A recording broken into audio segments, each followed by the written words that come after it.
ছেলেরা যারা বিয়ে করবা সামনে চিন্তা ভাবনা করতেছো বা আপনারা যারা গার্ডিয়ান আছেন যাদের কাছে আমার এই ভিডিওটা পৌঁছেছে তারা একটা জিনিস মাথায় রাখবেন। অবশ্যই আপনারা বিয়ের আগে মেয়ে পক্ষকে দেখতে যাবেন, মেয়েকে দেখতে যাবেন।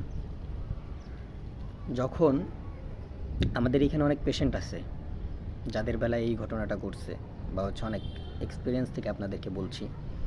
ছেলেপক্ষ মেয়ে পক্ষকে দেখতে যাওয়ার পরে স্বাভাবিক ছেলেপক্ষের পছন্দ হয় না মেয়ে পক্ষকে, কিন্তু ছেলে স্টাবলিশ বা ছেলের বাড়ির অবস্থা ভালো, এগুলো দেখে মেয়ে পক্ষের আবার ছেলে পক্ষকে খুব পছন্দ হয়েছে। তারা চাচ্ছে না যে তাদেরকে ছাড়তে, হাতছাড়া করতে।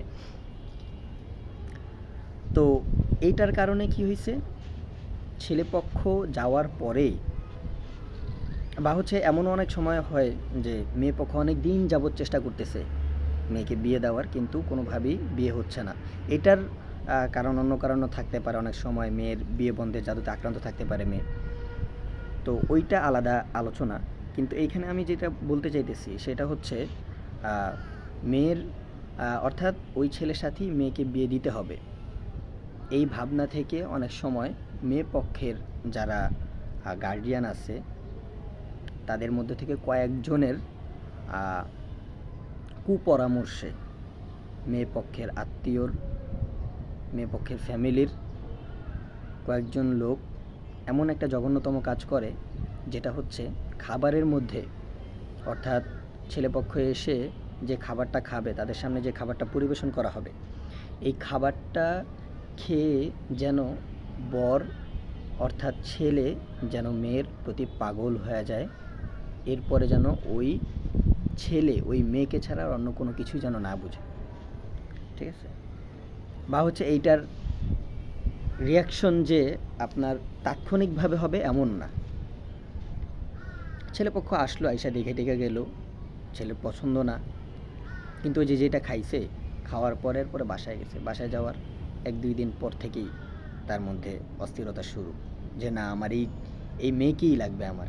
অথচ গার্জিয়ান যারা আছে তারা প্রাসঙ্গিক যে বিষয়গুলো আছে এগুলো দেখে এরপর বলছে যে না পছন্দ হয় না, তাদের পছন্দ হয় না। ছেলেরও পছন্দ হয়নি, ছেলেকে জিজ্ঞাসা করা হয়েছে, কিন্তু 2-1 দিন পর এসেই এরকম এই সমস্ত কথাবার্তা শুরু করছে, ছেলে ওই মেয়েকে ছাড়া বাঁচবে না। সুতরাং আপনারা যদি মেয়ে যারা ইনস্ট্যান্ট বিয়ের প্রিপারেশন নিচ্ছেন, তাদের ক্ষেত্রে একটি পরামর্শ থাকবে, আপনারা যদি যান মেয়ে পক্ষকে দেখতে, অবশ্যই প্রত্যেকটা খাবার খাওয়ার আগে, এমনকি ওই বাসার পানি খাওয়ার আগে আপনি ওই পানিতে যাওয়ার আগে অবশ্যই শরীর বন্ধ করে যাবেন। করে যাবেন। সূরা ইখলাস, ফালাক, নাস এই সূরাগুলো পড়ে গায়ে ফু দিয়ে এরপর যাবেন বাসার ভিতরে ঢুকবেন। আর যে কোনো জিনিস অর্থাৎ পানিটাও খাওয়ার আগে আপনি ওই পানিতে বিসমিল্লাহিল্লাযী লা ইয়াদুররু মা ইসমিহি শাইউন ফিল আরদি ওয়ালা ফিস সামাই ওয়া হুয়াস সামিউল আলিম, এই দোয়াটা যদি পারেন তাহলে এইটা পড়ে ফু দিয়ে এরপরে খাবেন। আর যদি এই দোয়াটা না পারেন তাহলে সূরা ফালাক তো পারেন, সূরা ফালাক আর নাস এই দুইটা সূরা একবার করে পড়ে ফু দিয়ে এরপরে খাবেন। ইনশাআল্লাহ কোনো কিছু হবে না আপনার।